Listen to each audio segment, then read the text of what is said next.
नमस्कार दोस्तों, आपका मेरे YouTube channel Harbola sir Saraswati tutorial में स्वागत है। दोस्तों, हमने अपने पिछले वीडियो में खिलजी वंश के बारे में यानी अलाउद्दीन खिलजी के कुछ सुधारों को हमने जाना था।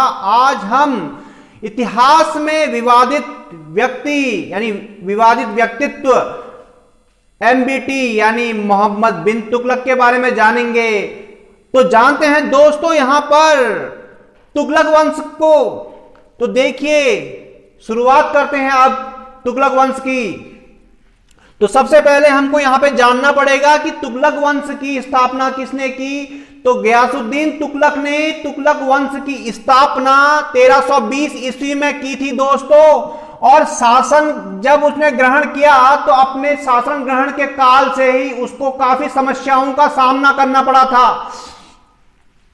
और ये सामना क्यों करना पड़ा? क्योंकि उसका जो प्रशासनिक तंत्र था वह उतना चुस्त दुरुस्त नहीं था, तो इसलिए उसे कुछ प्रशासनिक जो थी खामियों का सामना करना पड़ा था।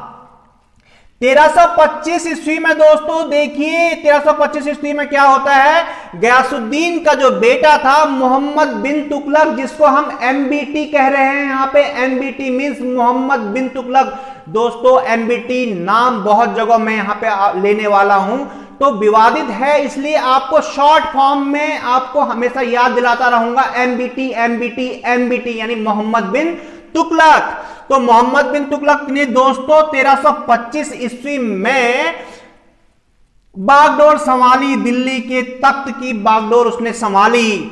और इतिहास में यह जो MBT था यह काफी विवादित शासकों में से एक था दोस्तों।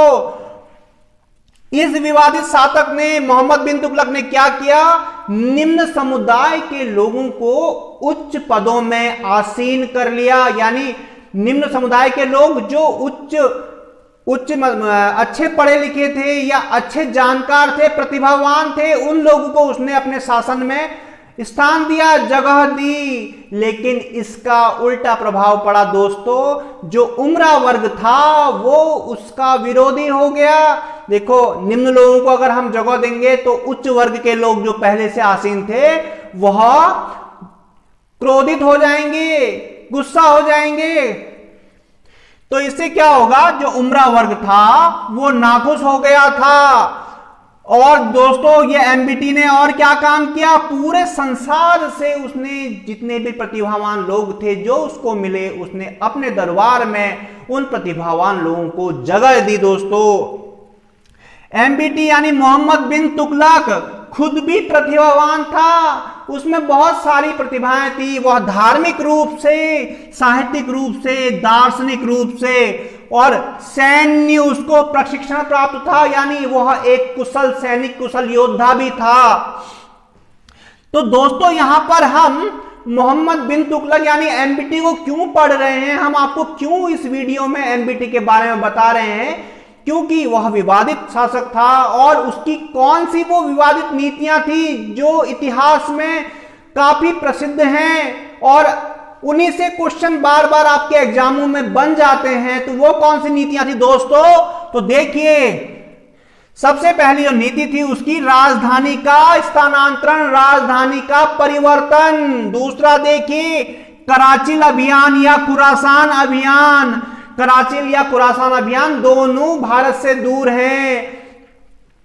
सांकेतिक मुद्रा का चलाना, भू राजस्व में वृद्धि, कृषि सुधार और विद्रोहों का जगह जगह भड़कना, ये जो थे उसके जो थे कई नीतियों के कारण ऐसा हो गया था। देखिए दोस्तों, यहां पे हम सबसे पहले जानेंगे राजधानी का स्थानांतरण। मोहम्मद बिन तुगलक ने देवगिरी, जो कि उसके राज्य की जो स्थिति थी, देवगिरी बिल्कुल बीचों बीच में पड़ता था, लेकिन देवगिरी दोस्तों दिल्ली से काफी दूर था, ठीक है, लेकिन बीचों बीच था। वैसे तो ठीक था कि अगर राजधानी बीचों बीच बने, देवगिरी बने, ज्यादा अच्छा था। तो उसने क्या किया, उसने एक खाका बनाया कि कैसे कैसे वो अपने वहां से शाही परिवार को और आपके जो है सूफी लोगों को या फिर मुल्लाओं को वहां ले जाएगा, ऐसा बनाया। वह ले भी गया उनको, लेकिन क्या हुआ, रास्ते में क्योंकि दूरी काफी दूर थी, दिल्ली से यह जगह काफी दूर थी, तो रास्ते में जाते जाते कई परिवार जो हो गए वह मर गए, कई लोगों को भूखमरी का सामना करना पड़ा, कई लोग बीमार पड़ गए और कई लोग महामारी से मर गए। तो इससे क्या हुआ, यह अभियान को उसको अपने इस अभियान को उसको काफी बीच में ही छोड़ना पड़ गया और इस अभियान को उसने बीच में ही छोड़ दिया। यानी उसका जो दिल्ली से देवगिरी को राजधानी यानी दौलताबाद जिसको कहते हैं, जिसका नाम उसने दौलताबाद रखा, तो वह असफल हो गया। अगला जो उसका अभियान था दोस्तों, कराची या खुरासान अभियान। अब ये जो खुरासान जो है वो दिल्ली से काफी दूर अर्थात ईरान और इराक की बात कर रहे हैं, क्योंकि इतिहासकार जो होते हैं, इतिहासकार जो हैं, उन्होंने दिल्ली से उन्होंने खुरासान को जो बताया है वह ईरान इराक बताया है। यानी इतनी दूर वह अपने शासन को स्थापित करना चाहता था, उतनी दूर अपने शासन को फैलाना चाहता था। तो यह उसका जो अभियान था वो बिल्कुल पूरी तरह से अव्यावहारिक अभियान था और इतनी दूर अभियान नहीं चलाया जा सकता था, क्योंकि अब अगर कराची की बात ही लें तो कराची जम्मू कश्मीर जैसी विकट भौगोलिक परिस्थितियों में पड़ता है दोस्तों। इतिहासकारों के अनुसार वह जम्मू कश्मीर जैसी विकट परिस्थितियों में यानी भौगोलिक स्थितियों में पड़ता, तो ऐसी विपरीत भौगोलिक स्थितियों में सेना का वहां पहुंचना और अभियान करना काफी खर्चीला और काफी जो है काफी यह है कि सेना वहां नहीं जा सकती, क्योंकि विपरीत वहां पे भौगोलिक ठंडा है वहां पे ज्यादा, तो ऐसी स्थितियों में सेना युद्ध नहीं कर सकती थी। तो खुरासान और कराची अभियान बिल्कुल असफल रहा। आगे देखिए दोस्तों, उसने क्या किया, उसने सांकेतिक मुद्रा चला दी। अब यह सांकेतिक मुद्रा के बारे में हम आपको अभी बताएंगे। तो सन 1330 से 31 में खुरासान अभियान के लिए उसे एक विशाल सेना की जरूरत थी और विशाल सेना में उसके 4,70,000 से 3,70,000 तक सैनिक थे। अब इन सैनिकों को उसने नगद वेतन देना था और वो भी अपनी ट्रेजरी से, अपने राजस्व से देना था।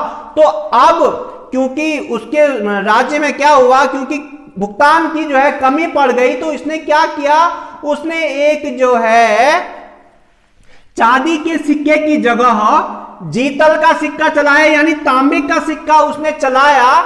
और इसको चलाने से क्या हो गया, उसके राज्य में जगह जगह नकली टकसालें स्थापित हो गई। लोगों ने घरों घर में नकली तांबे के सिक्के बनाए और लोगों ने क्या किया, अपने जो उनके पास चांदी के सिक्के थे उनको उन्होंने अपने घर में बंद कर दिया बक्सों में, बाहर बिल्कुल नहीं निकाला, क्योंकि उतनी ही कीमत का तांबे का सिक्का भी था। तो कोई तांबे की जगह पे चांदी का सिक्का क्यों चलाएगा, तो लोगों ने क्या किया, अपने घरों में चांदी के सिक्के को स्टोर कर दिया। तो इस प्रकार से नकली सिक्कों का अंबार हो गया और बाद में क्या हुआ कि बाद में उसको उन तांबे के सिक्कों की जगह पे अपने राजस्व से चांदी के सिक्के देने पड़ गए। तो इस प्रकार से कुछ कमियां थी। अगला देखिए दोस्तों, भू राजस्व में वृद्धि। उसने भू राजस्व में वृद्धि कर दी। अब इतने ऐसे जो है अभियान वह चला रहा था, तो इन अभियानों से क्या था कि उसके राजस्व में कमी आई। तो उसने क्या किया, भू राजस्व बढ़ाने की यानी अपने युद्ध अभियानों में जो खर्चे की भरपाई दोआब क्षेत्र में कर वृद्धि करके की उसने। दोआब क्षेत्र में उसने कर वृद्धि यानी लैंड टैक्स बढ़ा दिया। अब लैंड टैक्स बढ़ाने से उसने सोचा कि जो मैंने अभियान किए उसमें जो खर्चा हुआ उसकी भरपाई हो जाएगी, लेकिन ऐसा नहीं हुआ, उल्टा हो गया। तो जनता इससे क्या हो गई, काफी पीड़ित हो गई। खासकर हिंदुओं ने तो अपनी फसलों को भी नष्ट कर दिया, जानवरों को अपने घर से निकाल दिया, भगा दिया, खदेड़ दिया। ठीक है, उनको क्योंकि हर चीज का टैक्स देना पड़ता, इससे अच्छा तो क्या है कि वो उन्होंने बिल्कुल फसल को ही रोक डाला, खत्म कर डाला उन्होंने अपनी फसलों को। सुल्तान ने हर जगह लूट करवाई, क्योंकि उसको राजस्व चाहिए था, लूट करवाई, जगह जगह कत्लेआम हुआ दोस्तों। और दिल्ली में तो अन्न की कमी पड़ गई, क्योंकि दोआब क्षेत्र से अनाज आना बंद हो गया। तो इससे क्या हुआ, दिल्ली में अन्न की कमी पड़ गई और सूखा पड़ने से, दोआब क्षेत्र में सूखा पड़ने से स्थिति तो और विकट हो गई, यानी समस्याएं आने लगी। अगला जो उसका था दोस्तों कृषि सुधार।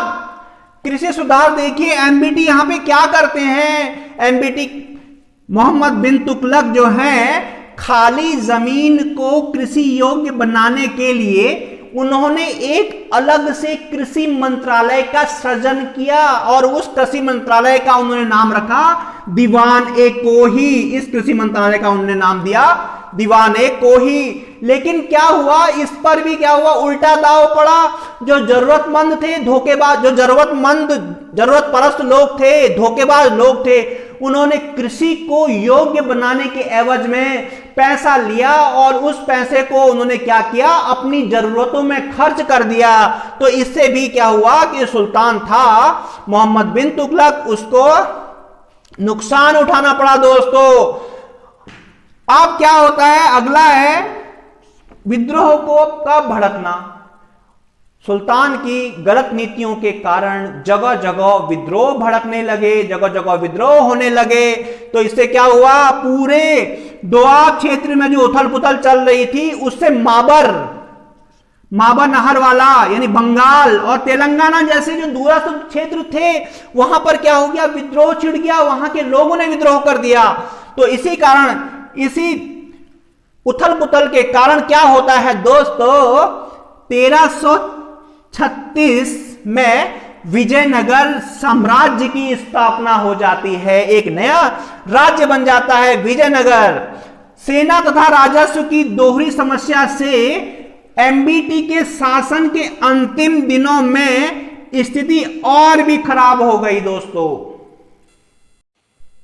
दोस्तों अगर आपको मेरा वीडियो अच्छा लगता है तो लाइक कीजिए, कमेंट कीजिए और शेयर कीजिए मेरे वीडियोस को अपने दोस्तों को। और अभी तक जिसने मेरे चैनल को सब्सक्राइब नहीं किया है वह मेरे चैनल को सब्सक्राइब कर लें और बेल आइकन को दबाना ना भूलें, जिससे कि मेरे वीडियोस के, नए वीडियोस के नोटिफिकेशन आपको टाइम से मिल जाए दोस्तों। धन्यवाद।